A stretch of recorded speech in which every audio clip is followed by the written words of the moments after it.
कामिनी, तू आज यहीं रुक जाना। वैसे भी कितनी रात हो गई है, कल हम साथ में चलेंगे ड्यूटी पे। तुझे तो पता है आरव घर पर वेट कर रहा होगा मेरा, उसको मेरे बिना नींद कहाँ आती है। चल अपना ध्यान रखना। चल बाय बाय।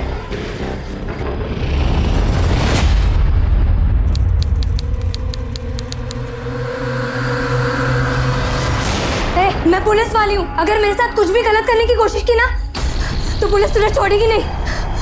रुक, अभी दिखाती, रुक।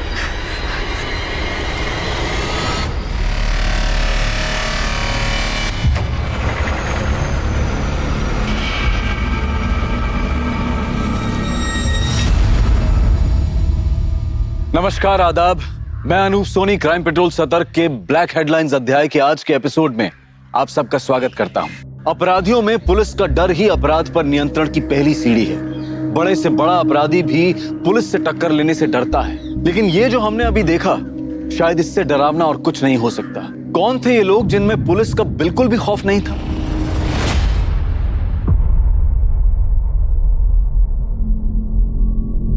आरव, इकड़े बस, मैं आई को देख के आता हूँ। बाबा, आई ड्यूटी पर ही है ना? अब पता नहीं बेटा, मैं पूछ के आता हूँ। ओ काळे, जरा बघा मुलाकडे। अरे सर प्रमोद, तेरी तो नाइट ड्यूटी है, सुबह क्यों आ गया? साहब मैं ड्यूटी के लिए नहीं आया हूँ, मैं कामिनी को देखने के लिए आया हूँ। वो रात को इलेक्शन ड्यूटी के लिए गई थी, लेकिन अब तक घर लौटी नहीं है। अब तक नहीं है? रीगा मैम सर, कल जो इलेक्शन ड्यूटी पे टीम गई थी वो वापस आ गई? सर एक मिनट चेक करता हूँ। सर हमारे पुलिस स्टेशन से 5 लोगों की ड्यूटी लगी थी, उनमें से आज 3 लोगों की नाइट ड्यूटी है और 2 की डे की। सर उनमें से चेतना सिरके ने रिपोर्ट की है, मगर कामिनी सकपाल ने अभी तक रिपोर्ट नहीं की है। सर रिपोर्ट तो तब करेगी जब वापस आएगी, वो वापस आई ही नहीं। ये चेतना कहाँ है? सर हम सभी इलेक्शन ड्यूटी के बाद वापस आ गए थे और तीनों कांस्टेबल बस से निकल गए थे और मैं और कामिनी उसकी स्कूटी से आ गए थे। उसने मुझे मेरे घर के पास ड्रॉप किया और वो निकल गई। तो जब कामिनी ने तुम्हें ड्रॉप किया तो कोई बात हुई थी? उसने कुछ बताया था कि वो कहाँ जा रही है? हाँ सर। आरव घर पर वेट कर रहा होगा मेरा, उसको मेरे बिना नींद कहाँ आती है। चल अपना ध्यान रखना। चल बाय बाय। और साहब कामिनी तो घर आई ही नहीं। तुमने उसको फोन किया? साहब किया था फोन, लेकिन उसने उठाया ही नहीं। मैके गई होगी, वहां फोन करके देखो। नहीं साहब, उसका मायका दूसरे गांव में, यहाँ से बहुत दूर। अपने घर पे आने के बजाय वो वहाँ क्यों जाएगी ना? लेकिन फिर भी मैंने उसके माँ बाप को फोन किया था, वो वहाँ पर भी नहीं है। गायकवाड़ एक काम करो, कामिनी ने चेतना को जहाँ ड्रॉप किया वहां से लेकर कामिनी के घर तक के रास्ते पे सर्च करो, पता करो किसी ने उसे देखा क्या। यूं अचानक इस तरह खुलेआम एक लेडी कांस्टेबल का गायब हो जाना एक गंभीर विषय था। कामिनी कहां थी, उसके साथ क्या हुआ था, इस बात की किसी को कोई जानकारी नहीं थी। क्या ये एक रैंडम क्राइम था या ये एक साजिश थी या फिर कोई दुश्मनी? साहब गाड़ी रोको, गाड़ी रोको, गाड़ी रोको। क्या हुआ? साहब वो कामिनी की स्कूटर पार्क है। ये कामिनी की है? हाँ साहब, ये कामिनी की स्कूटर। इसकी डुप्लीकेट चाबी है तुम्हारे पास? डुप्लीकेट चाबी घरच्या चावींबरोबर असते, बघतो। हाँ है साहब। स्कूटर खराब हो गई, इसीलिए कामिनी ने इसे यहाँ छोड़ दिया। लेकिन फिर वो कहाँ गई? एक काम करो, अंदर पता करो, किसी ने कुछ देखा है क्या? हाँ सर।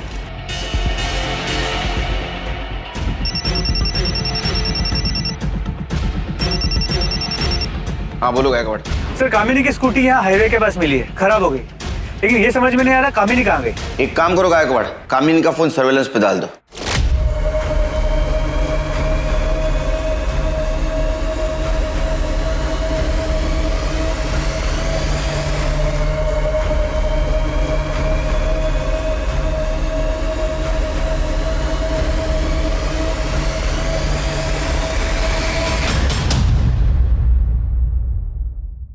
इस तरह से मारता है क्या?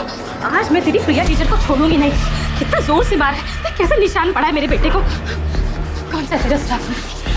ये तूने मेरे बच्चे को मारा? तेरी अरे ये क्या कर रही है? आज तेरे हाथ तोड़ के तेरे हाथ पे रख दूंगी। मारे अरे सुनो, बच्चों को मारेगी, बच्चों को मारेगी, बच्चों को मारेगी, मेरे बच्चे को मारेगी, बच्चे को मारेगी। सर इसने कुछ बोला ही नहीं, आके सीधा मारना शुरू कर दिया। सर इतनी बुरी तरीके से बाल खींचकर मारा है इसने। सर ऐसे कोई टीचर को मारता है क्या? ये टीचर नहीं है, जल्लाद है, जल्लाद। इतने छोटे बच्चे को कोई बुरी तरह से मारता है क्या? आपको विश्वास नहीं है ना? ये देखिए, देखिए मेरे बेटे के हाथ पे निशान। ऐसे कोई मारता है क्या? सर मुझे इस औरत के खिलाफ कंप्लेंट लिखवानी है। अरे तू क्या मेरी कंप्लेंट लिखवाएगी? मैं इसकी कंप्लेंट पहले लिखवाऊंगी सर, क्योंकि इसने मेरे बच्चे को पहले मारा है, फिर मैंने इसे मारा है। नहीं साहब, हमें कोई कंप्लेंट नहीं लिखवानी। अरे ऐसे कैसे हम कंप्लेंट नहीं लिखवाएंगे? जया, तुम शांत हो जाओ, शांत हो जाओ तुम। देखो, ये हमारे बच्चे की गुरु है और गुरु का दर्जा भगवान के समान होता है। इन्होंने अगर प्रीतम को मारा भी है तो जरूर उसके भले के लिए मारा होगा। मैडम, मैं आप लोगों से अपनी बीवी की तरफ से हाथ जोड़ के माफी मांगता हूँ। आज के बाद दोबारा ऐसा कभी नहीं होगा। चलो चलो जया, आ जाओ। प्रीतम आ जाओ। चल।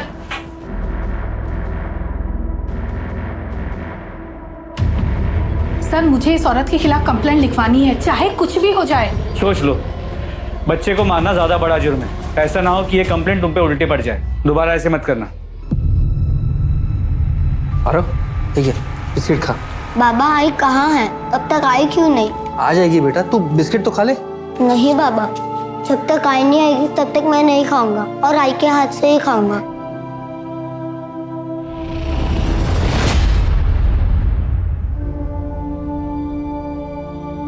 सर, कामिनी का फोन अभी स्विच ऑफ है, लेकिन अभी 1 घंटे पहले तो उसका फोन ऑन था, हाईवे पे मूव कर रहा था। सर, हाईवे पेट्रोलिंग पुलिस का फोन आया था।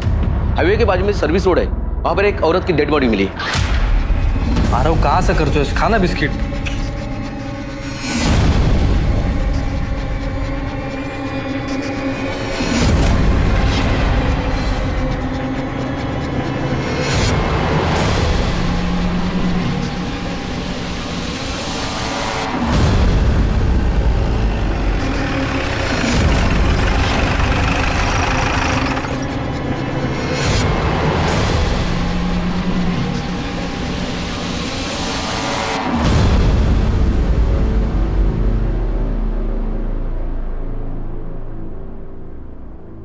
देखो बॉडी किसकी है।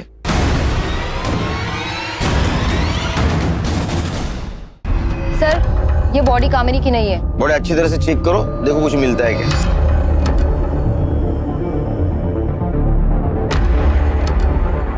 देखो गायकवाड़, किसी धारदार चीज से गला काटा गया है।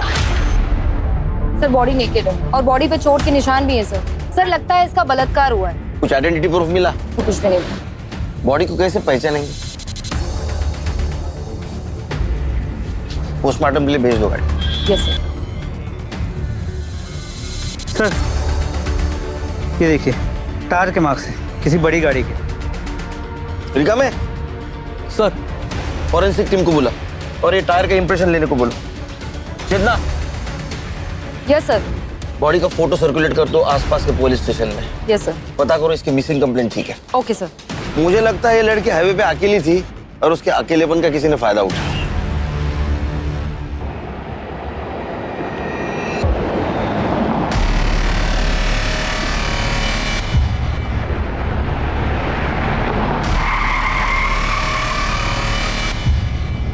कहाँ जाना है आपको? चलो हम छोड़ देते हैं, हम इसी तरफ जा रहे हैं। नहीं, मैं बस से चली जाऊंगी। अरे बस से तो तभी जाओगी जब यहाँ कोई बस रुकेगी। यहाँ कोई बस स्टॉप नहीं है, आ जाओ हम छोड़ देते हैं। अरे डरो मत, हम अकेला नहीं है, हमारे साथ में हमारी भाभी भी है।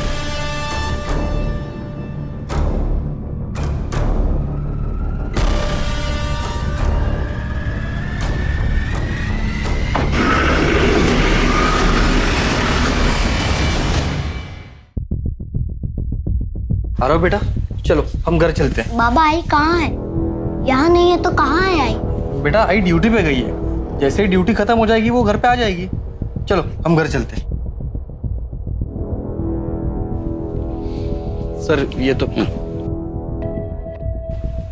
गायकवाड़, जब तक कामिनी का पता नहीं चलता तब तक प्रमोद को नाइट ड्यूटी से हटाओ और डे ड्यूटी दे दो। सर। और हाँ, कामिनी ने चेतना को जहाँ ड्रॉप किया वहां से उसका फोन स्विच ऑफ होने तक का रूट चेक किया? सर, उस पूरे एरिया को चेक किया, कुछ नहीं मिला। पर सर, हाईवे के उस रूट पे, उस पूरे रोड पर कहीं भी कोई सीसीटीवी कैमरा भी नहीं है जिससे कोई क्लू मिल सके। सर, कल हमें हाईवे के पास जिस औरत की डेड बॉडी मिली थी उसकी पोस्टमार्टम रिपोर्ट। मौत का वक्त दोपहर 3 से 5 के बीच का है और शेविंग ब्लेड से गला काट के उसे मारा गया। सर, मारने से पहले उसके साथ रेप किया गया था और उसे बुरी तरह पीटा गया था। उसके बॉडी पे चोट के निशान है और उसका जबड़ा भी टूटा हुआ है। बॉडी में से सीमेंट सैंपल भी मिला है। गायकवाड़, जिन पुलिस स्टेशन में हम लोगों ने इसकी फोटोग्राफ भेजी थी वहां से कोई फीडबैक आया? नहीं सर। मतलब ये औरत किसी दूसरे शहर की या दूसरी स्टेट की हो सकती है। लेकिन सर सोचने वाली बात है कि एक औरत हाईवे पे अकेली क्या कर रही हो और कोई उसे क्यों इतने बेरहमी से मारेगा। तो एक सेकंड। हेलो, कहाँ पर?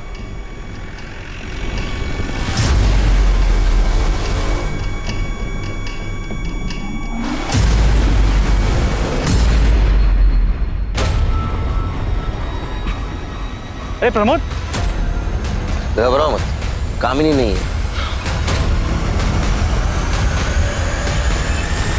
सर क्या लगता है? Same type of murder. Body को साड़ी से ढका गया है, बॉडी नेकेड है, बदन पे चोट के निशान है। मर्डर और बलात्कार का मामला है। जरा उठो। धारदार रेजर ब्लेड से गला काटा गया है और आइडेंटिटी प्रूफ कुछ भी नहीं, ना पर्स ना मोबाइल, कुछ भी नहीं। तो इधर ये देखो, डबल टायर के निशान। हाँ सर, टायर के निशान तो वैसे ही। मतलब ये दोनों मर्डर किसी ट्रक या टेम्पो ड्राइवर ने किए। 2 अनजान औरतों की लाश पुलिस को मिल चुकी थी। शरीर पर कोई कपड़ा नहीं, दोनों के साथ बलात्कार फिर मर्डर, और वो भी एक ही तरीके से। दोनों क्राइम सीन्स पर अगर कातिल का कोई सुराग था तो वो था टायर का वो निशान जिसे पुलिस ने अपनी इन्वेस्टिगेशन का पहला सिरा बनाया। लेकिन कामिनी का अब तक कुछ पता नहीं चला था। मीडिया को भी इन केसेस की जानकारी लग चुकी थी और ये खबर टीवी चैनल्स पर दिन रात चल रही थी। मीडिया पुलिस से जवाब मांग रही थी और पुलिस के पास सिर्फ एक प्राइम सस्पेक्ट था, वो अनजान ट्रक ड्राइवर।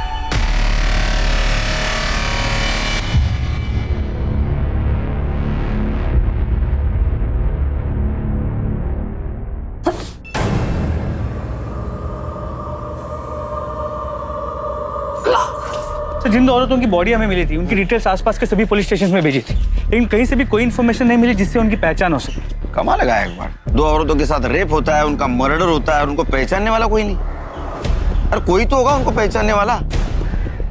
पर हाँ सर, जिन मेन पॉइंट्स पे हमने नाकाबंदी की थी वहां पर भी कोई सस्पिशियस ट्रक या टेम्पो नहीं मिला है। कांस्टेबल कामिनी का क्या हुआ? तो तलाश जारी है, लेकिन अब तक उसका कुछ पता नहीं चल पाया। ये प्रमोद और कामिनी का घरेलू मामला रहेगा। झगड़ा अनबन ऐसा कुछ हुआ होगा उनमें। उनकी शादीशुदा जिंदगी के बारे में कुछ जानते हो? नहीं सर, उस बारे में मुझे कुछ नहीं पता। तो पता करो अपने स्टाफ से, इन दोनों में से किसी का अफेयर चल रहा था क्या? और इस बात की भनक प्रमोद को नहीं लगनी चाहिए। सर, पैसों के लिए पता नहीं कहाँ कहाँ मुंह मारती फिर रही है पेट से। क्या हो रहा है सब? मैडम, ये मेरी बीवी किसी और का पाप अपने पेट में लेकर घूम रही है, और जब मैंने इसे पकड़ लिया तो कह रही है कि किसी ट्रक वाले ने इसके साथ जबरदस्ती की है। हेड़ा बना रही है मुझे।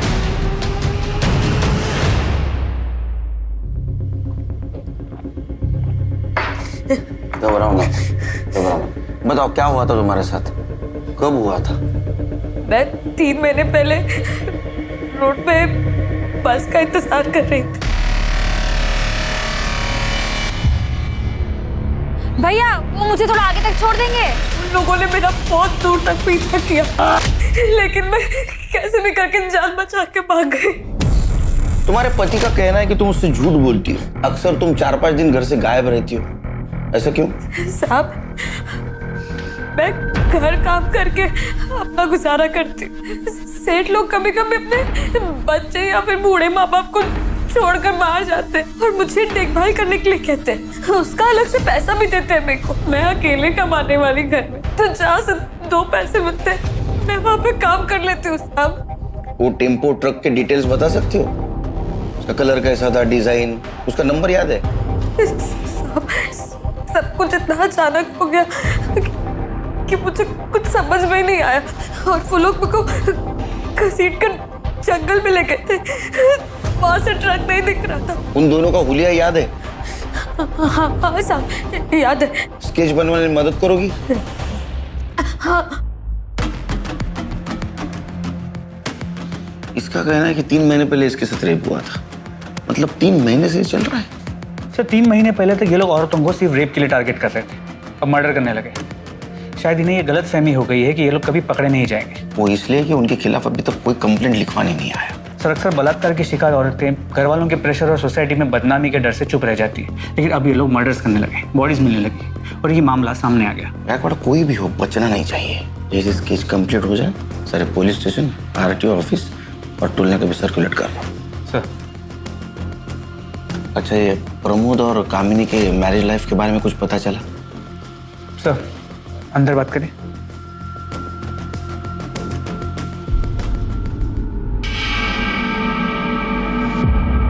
सुनने में आया है कि प्रमोद का हमारे पुलिस स्टेशन के किसी लेडी कांस्टेबल के साथ अफेयर चल रहा है, लेकिन वो कौन है ये नहीं पता चल पाया है। नजर रखो इस प्रमोद पे, और जिस दिन कामिनी गायब हो गई उस दिन का इसका मोबाइल लोकेशन चेक करो। साहब मुझे आधे घंटे की छुट्टी मिलेगी, इसको स्कूल छोड़ के आना है। तुम रुको गायकवाड़, ब्लेजर कांस्टेबल ला पाठवा आरो बरोबर। चलो बेटा जा बड़ा। प्रमोद सर मैंने सुना है तुम शादीशुदा होने के बावजूद भी किसी लड़की के साथ तुम्हारा अफेयर चल रहा है। नहीं साहब, ऐसा कुछ नहीं है। देखो झूठ बोलने से कुछ फायदा नहीं, पूरे थाने को पता है। हाँ, अगर तुम चाहते हो कि सबके सामने मैं पूछूं तो पूछता हूँ। नहीं साहब, सच में ऐसा कुछ नहीं है साहब। देखो ये भी पता है कि वो हमारे थाने की कोई कांस्टेबल है, उसका नाम बताओ, नाम बताओ। चेतना शिर्के। मैं मानता हूँ कि मेरा चेतना के साथ अफेयर है, लेकिन मैं अपनी बीवी से बहुत प्यार करता हूँ साहब, और मैं नहीं चाहता कि मेरी शादी और मेरा घर परिवार टूटे। चेतना को भी इससे कोई प्रॉब्लम नहीं है साहब, वो नहीं चाहती कि मेरी शादी मेरा परिवार टूटे। आप ही बताओ साहब, मैं अपनी बीवी के साथ कुछ गलत क्यों कर सकता हूँ? इसका मतलब ये टाइम पास चल रहा है। जी साहब, वो चेतना का पति शादी के 1 महीने में ही उसकी मौत हो गई थी। तब से वो बहुत अकेला महसूस कर रही थी, इसीलिए ये सब। अच्छा, तो ये फिजिकल नीड का मामला है। जा।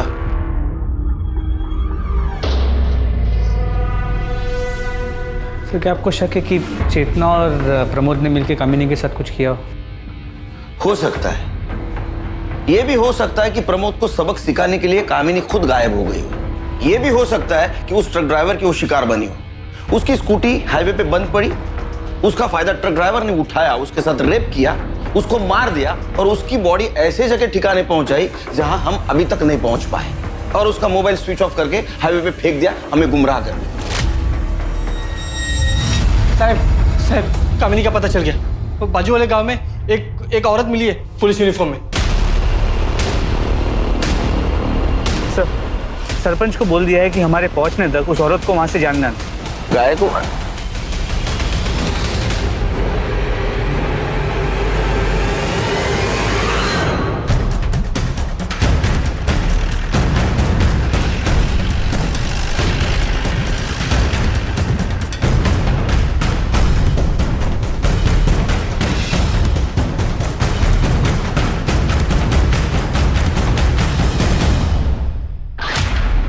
ये नेम प्लेट भी उसी की। ये कपड़े कहाँ से मिले तुमको? कहाँ से मिले कपड़े? एक मिनट प्रमोद, एक मिनट। ये यूनिफॉर्म किसने दिया तुमको? मेरे ये देखो, इसको देखा है तुमने? इसके कपड़े ये, इसको कहीं देखा है क्या? इससे लिए तुमने कपड़े? ये मेरे। चेतना, चेतना। ये सर। हाँ ध्यान है। इनको दूसरे कपड़ों का इंतजाम करो और ये कपड़े फॉरेंसिक के लिए भेज दो। Yes sir. चलिए। चल आओ। हाँ दूसरे कपड़े मिलेंगे आपको। कुछ समझ में नहीं आ रहा कहाँ गई कामिनी।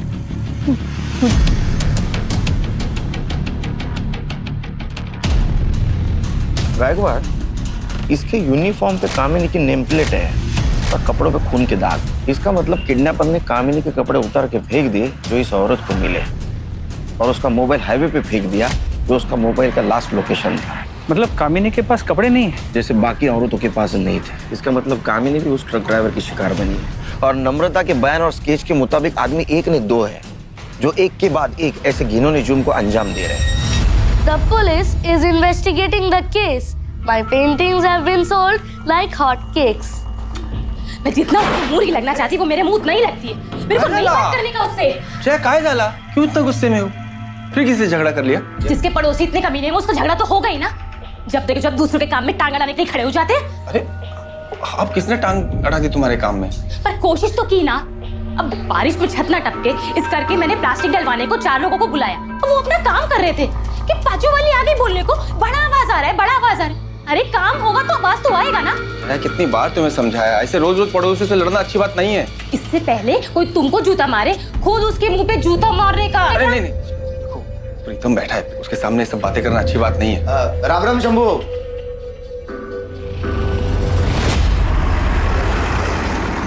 सर, जिन 2 औरतों की बॉडीज हमें मिली थी उनकी पहचान अब तक नहीं हो पाई है। मुझे लगता है गायकवाड़, ये जो 2 बॉडी हमें मिली या तो प्रोस्टिट्यूट होगी या भिखारी होगी, इसलिए उनकी जान पहचान वाला अभी तक कोई नहीं आया। देखो, पहली बॉडी हमें मिली हाईवे के राइट साइड के सर्विस रोड पे और दूसरी बॉडी मिली लेफ्ट साइड। मतलब पहले मर्डर के वक्त ट्रक मुंबई से नासिक जा रहा था थाने होकर, और दूसरे मर्डर के वक्त ट्रक या टेम्पो नासिक से मुंबई जा रहा था थाने होकर। सर, हमने उस रोड के सभी टोल नाके की सीसीटीवी फुटेजेस को भी चेक किया, लेकिन सर उन टोल नाकों से रोज सैकड़ों ट्रक्स और टेम्पोस निकलते, उनमें से उस एक ट्रक को हम कैसे ढूंढे? पोस्टमार्टम के हिसाब से पहले इन दोनों औरतों पर रेप किया गया, बाद में रेजर ब्लेड से इनका गला काट कर इनको मारा गया। सिर्फ इनमें से बची तीसरी नम्रता नाम की औरत, और मुझे इसमें गड़बड़ लग रही है। एक काम करते, इस नम्रता को क्राइम स्पॉट पे लेके जाते। तो तुम यहाँ बस का इंतजार कर रही थी? हाँ साहब। लेकिन यहाँ तो कोई बस स्टॉप है नहीं। बस वाले को हाथ दिखाओ ना तो वो बस रोक देता है। तो तुमने टेम्पो का हाथ दिखाया? हाँ साहब, वो बहुत देर तक ना कोई बस नहीं आई, तो मैंने सोचा कि टेम्पो वाले को आगे तक छोड़ने के लिए बोल दूं। फिर क्या हुआ? फिर साहब वो लोग मुझे घसीट कर वहां लेके गए।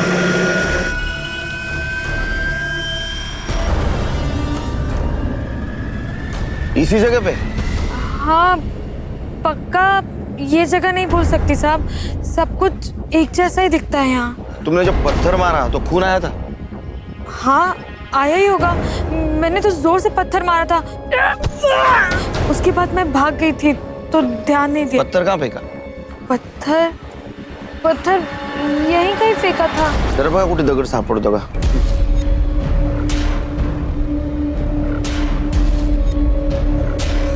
लेकिन सर ये तो श्योर ही नहीं कि ये वो जगह है भी या नहीं। चेतना, इसे घर ले जाओ। Yes sir. जाइए आप। गायकवाड़, नम्रता हमसे कुछ छुपा रही है। उसका कहना है कि 2 आदमी थे, लेकिन पोस्टमार्टम के हिसाब से दोनों औरतों की बॉडी के ऊपर सिर्फ एक ही आदमी के स्पर्म मिले हैं। सर फिर ये हो सकता है कि दोनों में से सिर्फ एक रेप करता हो, दूसरा सिर्फ देखता हो। इसका मतलब नम्रता पे रेप करने वाला कोई और कल्प्रिट था, और ये मर्डर और रेप केस ये अलग है, क्योंकि नम्रता पे जो रेप हुआ वो 3 महीने पहले हुआ।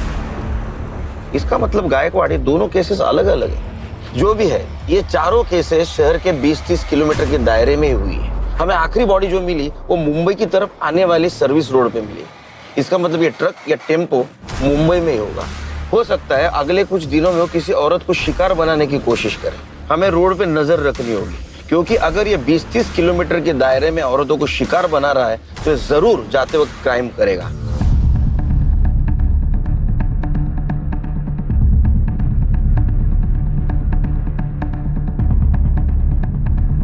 अरे रुक रुक रुक।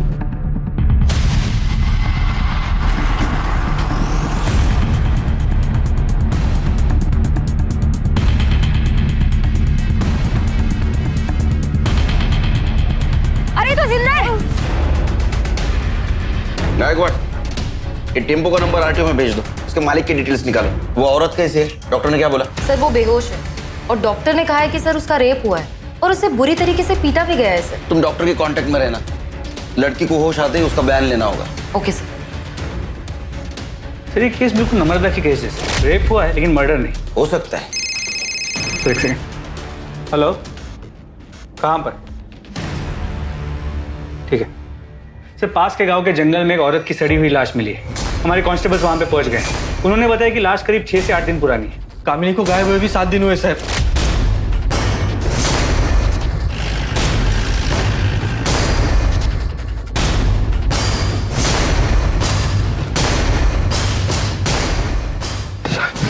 यहाँ रुको, यहाँ रुको। रिका भाई, इसको रुको यहाँ।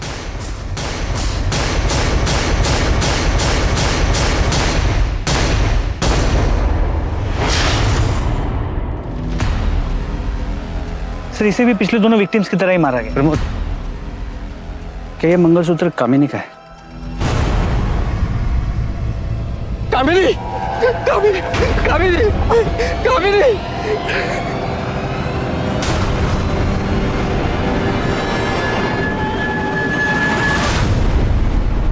बॉडी का पंचनामा करो और पोस्टमार्टम के लिए भेज दो। सर। आखिरकार कामिनी के लापता होने की गुत्थी सुलझ चुकी थी।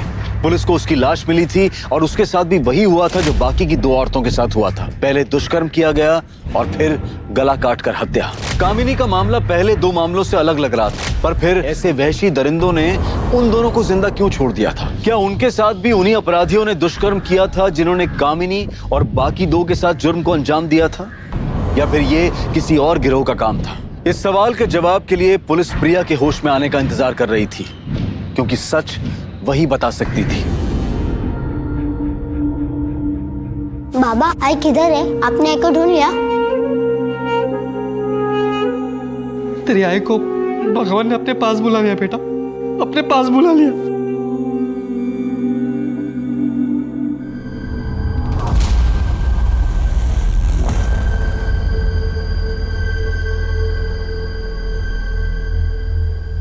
सर, प्रिया सावंत को होश आ गया। डॉक्टर उसे डिस्चार्ज देने वाले। देखो, घबराने की कोई बात नहीं, तुम एकदम सेफ हो। हमें हर चीज बताओ, अगर बताओगी तो हम मुजरिम को पकड़ पाएंगे। मैं उस दिन हाईवे पे खड़ी थी। अकेली? जी। तुम कहीं जॉब करती हो? तो बिजनेस? साहब,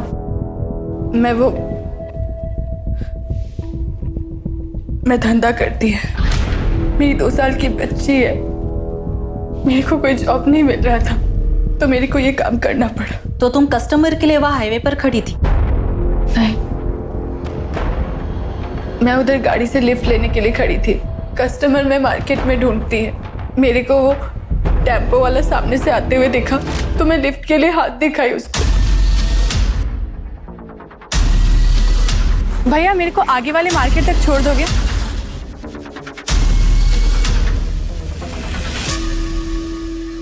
ड्राइवर के अलावा कोई आदमी था? कोई आदमी नहीं था वहाँ पे। फिर क्या हुआ? कुछ दूर जाते ही वो टेम्पो साइड में लेके गया। भैया ये हाईवे छोड़कर कौन से रास्ते पर लेके जा रहे हो?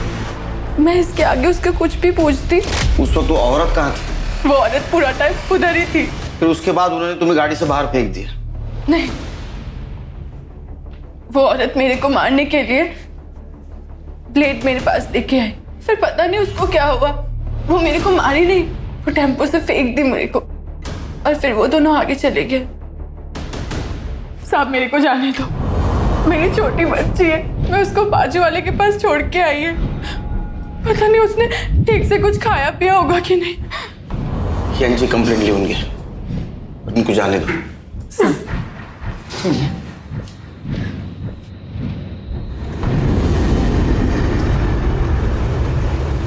नम्रता का बयान है कि ये 2 आदमी हैं और प्रिया का कहना है कि 1 आदमी और 1 औरत है। या तो ये 2 कोई अलग अलग गैंग है जो ये कांड कर रहे हैं, या तो इन दोनों में से कोई झूठ बोल रहा है। लेकिन कौन? प्रिया या नम्रता? भैया मेरे को आगे वाले मार्केट तक छोड़ दोगे? भैया वो मुझे थोड़ा आगे तक छोड़ देंगे? साहब मैंने झूठ बोला था, मेरा किसी के साथ चक्कर चल रहा है, मैं उसी से पेट से हूँ। ये बात सिर्फ मैंने अपने पति से छुपाने के लिए झूठ बोली। साहब वो बहुत गुस्से वाला है, उसको मेरे चक्कर के बारे में पता चलता तो मार ही डालता मुझको। मैंने टीवी में देखा था साहब कि कोई ट्रक वाला है जो औरतों के साथ जबरदस्ती करता है, बस मैंने उसी का फायदा उठाकर ये झूठ बोला कि उसने मेरे साथ जबरदस्ती की और मैं पेट से हो गई। किसका बच्चा है ये? नाम पता क्या है उसका? मैं सच बोल रही हूँ, बस पति की मार से बचने के लिए झूठ बोला साहब। जाओ, शहर छोड़ के जाने का नहीं। चलो। पुलिस एक बार फिर से असमंजस में थी। 3 औरतों का बलात्कार के बाद कत्ल किया गया था और 5वीं नम्रता ने पुलिस को बलात्कार की झूठी कहानी सुनाई थी। इन सभी पहलुओं को देखते हुए पुलिस के लिए अपराधी तक पहुंच पाना बहुत मुश्किल साबित होने वाला था कि आखिर ये अपराधी कौन हो सकते थे। क्यों एक आदमी औरतों के साथ बलात्कार कर रहा था और उसकी साथी औरत औरतों का कत्ल कर रही थी? इन सभी सवालों और इन सभी उलझनों के बीच पुलिस को एक ऐसी जानकारी मिली जिसने इस केस को एक नई दिशा दे दी।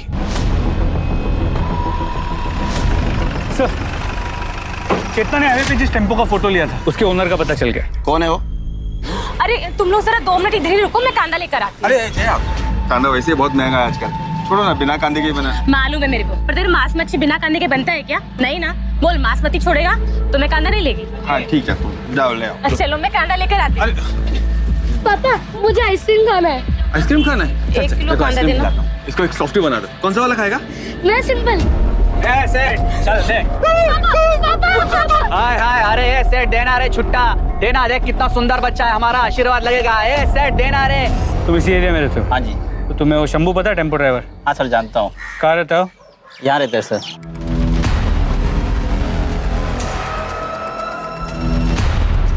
यही शंभू है? हाँ जी यही शंभू। 1 मिनट सुनो, ये ट्रक किसका है? ये साहब। अरे अरे सर, अभी 1 मिनट पहले ही बेहोश था, अभी होश में आया है। क्यों मारे हो साहब इसे आप? अभी तो सिर्फ मारा है, हम इसे रेप और मर्डर के केस में जेल ले जा रहे हैं। रेप और मर्डर? क्या बात कर रहे हो साहब? ये आदमी एक चींटी नहीं मार सकता। ये रेप और मर्डर क्या करेगा? जरूर आपको कोई गलतफहमी हुई है साहब। हम शरीफ लोग हैं, हमने कुछ नहीं किया साहब। 1 मिनट, आप वही औरत है ना जिसने स्कूल में टीचर को मारा था? हाँ साहब मैं वही हूँ, लेकिन वो बात अलग थी। गाड़ी में डालो इसे। अरे लेकिन साहब वो शरीफ आदमी है साहब, छोड़ दो उसे। शंभू, शंभू। सर ये शंभू है, वो टेम्पो इसी का है। क्या हुआ साहब? मेरे काम नहीं कमा, तूने मारा।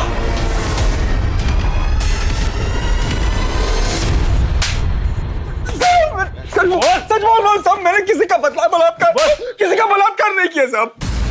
मैंने किसी का कोई बलात्कार नहीं किया साहब। मैं ऐसा आदमी नहीं हूँ साहब। गायकवाड़, इसको मेडिकल चेकअप के लिए ले जाओ और प्रिया और 2 बॉडीज उसके ऊपर मिले सीमेंस इसके साथ मैच करके देखो, इसे भी पता चल जाएगा कितना मासूम है। चल। इसकी हिस्ट्री, ज्योग्राफी सब चाहिए मुझे, पड़ोसियों से पता करो।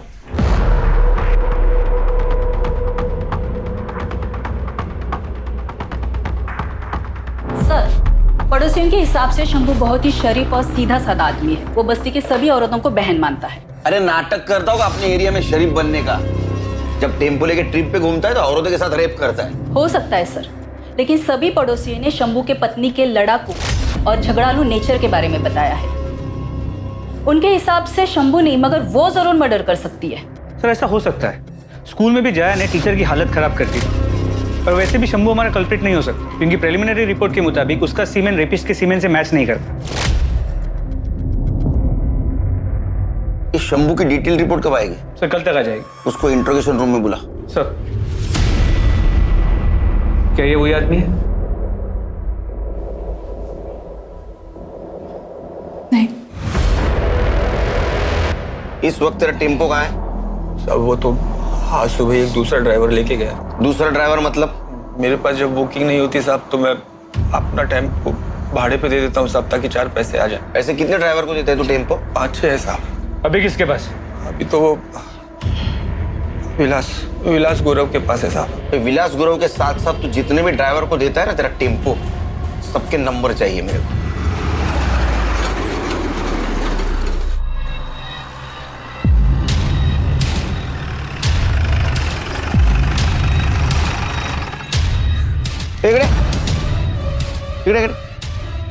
क्या चल रहा है?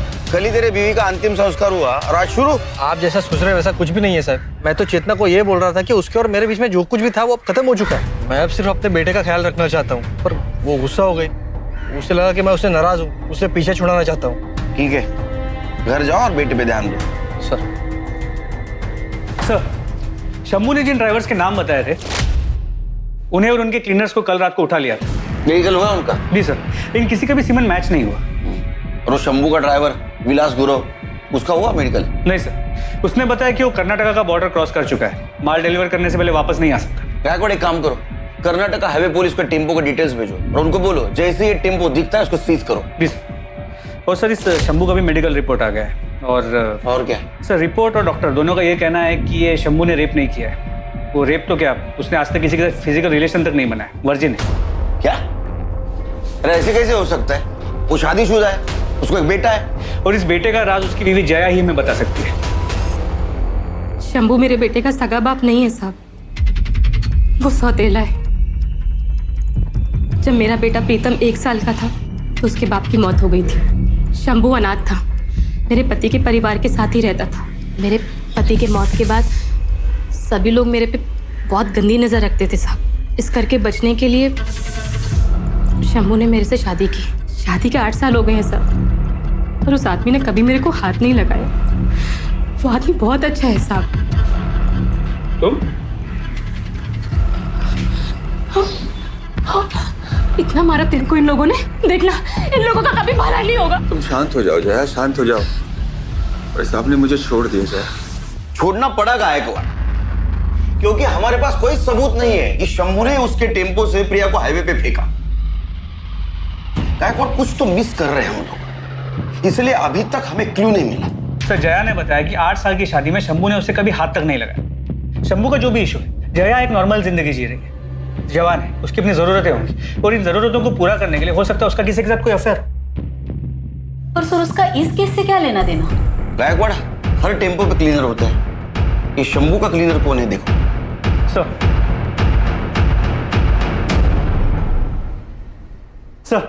शंभू का टेम्पो वापस आ गया। और वो ड्राइवर विलास गुरु, उसे मेडिकल एग्जामिनेशन के लिए भेज दिया। वो फोरेंसिक टीम को टेम्पो का हर एक इंच स्कैन करने के लिए बोला है।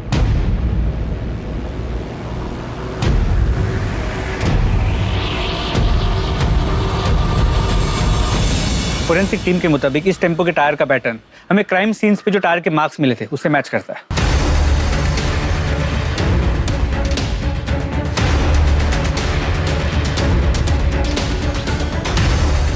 गायकवाड़ मिरर पे फिंगरप्रिंट है, इसको फिंगरप्रिंट एक्सपर्ट के पास भेजो। और ये बिंदी, इसको डीएनए एक्सपर्ट के पास भेजो। ये गोविंद जिसको भी भाभी बनाकर यूज कर रहा था, 100% उसका डीएनए इसके चिपकने वाले साइड पे होगा। सर फोरेंसिक टीम से बहुत ही शॉकिंग बात सामने आई है। क्या? टेम्पो के फ्लोर पे जो ब्लड सैंपल्स मिले थे उसमें 2 या 4 औरतों का नहीं बल्कि 34 से 38 औरतों का ब्लड है। क्या?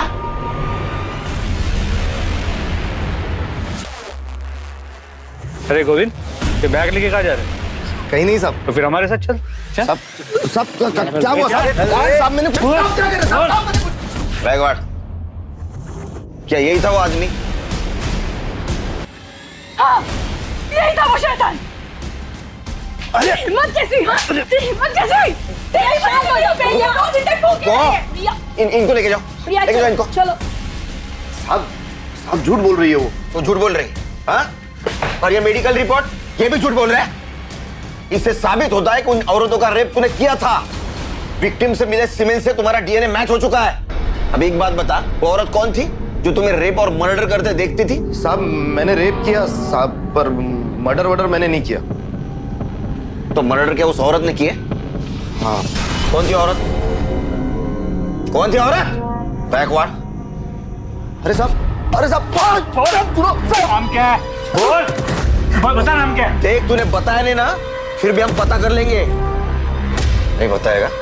गायकवाड़ इसका खाना पीना सब बंद।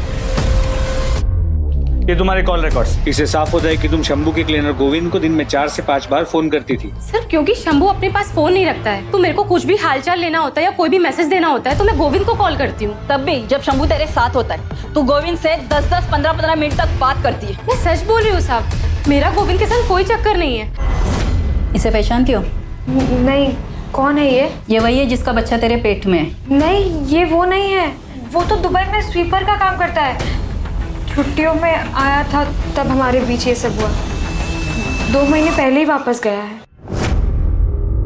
महाराष्ट्र, गुजरात, गोवा, कर्नाटका, इन 4 राज्यों में जो ग्रीन पिंस, ये वो जगह है जहां पर लोकल पुलिस को औरतों की नेकेड डेड बॉडीज मिली थी। औरतों के साथ रेप किया गया था, फिर रेजर ब्लेड से गला काट के उन्हें मार दिया गया था। और ये जो रेड पिंस, ये वो जगह है जहां पर औरतों के साथ रेप तो हुआ था पर उन्हें जिंदा टेम्पो से फेंक दिया गया था, जो बच गई थी। और उन औरतों को मारा गया जिनको बेटे हैं, और उन औरतों को जिंदा छोड़ा गया जिनको बेटियां हैं या बच्चे नहीं हैं। जी सर। तो हो सकता है कि ये जो औरत है जो गोविंद के साथ मिलकर सारे मर्डर्स कर रही थी, उसको बहुत सारी बेटियां हो, बेटा ना हो पाया, और इसी गुस्से में वो उन औरतों को मार रही थी जिनके बेटे थे। नहीं गायकवाड़, हमारे पास जितने भी सस्पेक्ट औरत है उनमें से किसी को ज्यादा बेटियां नहीं है। ये माजरा कुछ और है। सब टेम्पो के शीशे पर जो बिंदियां मिली थी उन पर किसी औरत का डीएनए नहीं मिला। ऐसे कैसे हो सकता है? वो यूज्ड बिंदिया थी। सर उन पर डीएनए मिला है लेकिन किसी औरत का नहीं, आदमी का है। तेरा डीएनए नहीं, तेरे फिंगरप्रिंट भी मिले मिरर पर, और टेम्पो के सीट के पीछे ब्लाउज और साड़ीज भी मिली। इतना ही नहीं, वो विग भी मिला है जो पहन के तो औरत बनता था। और हाईवे पे मिलने वाली औरत को तो गोविंद के पास लेके जाता था, फिर गोविंद उसके साथ रेप करता था, वो तू देखता था। उसके बाद में रेजर से तू उनका गला काट के उनको मार देता था। सच है नहीं? हाँ सर। एक बात बता, तू उन औरतों को क्यों मारता था जिनके बेटे थे, और उन औरतों को क्यों छोड़ता था जिनकी बेटियां थी या जिनको औलाद नहीं थी? बोल। क्योंकि मेरी माँ ने जब मैं 8 साल का था मुझे एक आदमी को बेच दिया था, सिर्फ 2000 रुपए के लिए। उस आदमी ने 2 साल तक मेरा बलात्कार किया, और फिर एक दिन मैं वहां से भाग गया। जया के पति से मेरी दोस्ती हुई, तो उसने मुझे नौकरी, रहने की जगह सब कुछ दिया। लेकिन 2 साल जो कुछ मेरे साथ हुआ ना साहब, वो आज भी रात को सपने में मुझे डराता है। और उसके बाद मैंने ट्रक खरीदा, और एक दिन जब हाईवे पर ट्रक में माल लेके जा रहा था ना साहब, तो एक औरत ने मुझसे लिफ्ट मांगी। मैंने उसे लिफ्ट दे दी। बातों बातों में उस औरत ने मुझे बताया कि वो बहुत गरीब है साहब, बहुत गरीब, और वो सोच रही है कि अपना बेटा बेच दे। मुझे लगा उस बच्चे के साथ भी वही सब होने वाला है जो मेरे साथ हुआ। मैंने उस औरत को मार दिया साहब। तब मुझे लगा कि मेरे साथ जो कुछ भी हुआ है मैंने उसका बदला ले लिया। छोटे छोटे बच्चों को बचा रहा हूं मैं। जितनी भी औरतें जिनके छोटे छोटे बेटे थे, मैंने सबको मार दिया। एक दिन गोविंद आया। गोविंद ने मुझे बोला कि अगर तुझे उन्हें मारना ही है तो क्यों ना पहले मैं उनके साथ मजे ले लूं। मुझे लगा ठीक है, अच्छा है, इसमें बुरा क्या है, सही हो, वो इसी लायक थी। और उसके बाद मैं इधर से उनका मर्डर कर देता था साहब। कितने औरतों को मारा तूने? 40-50 होंगी साहब।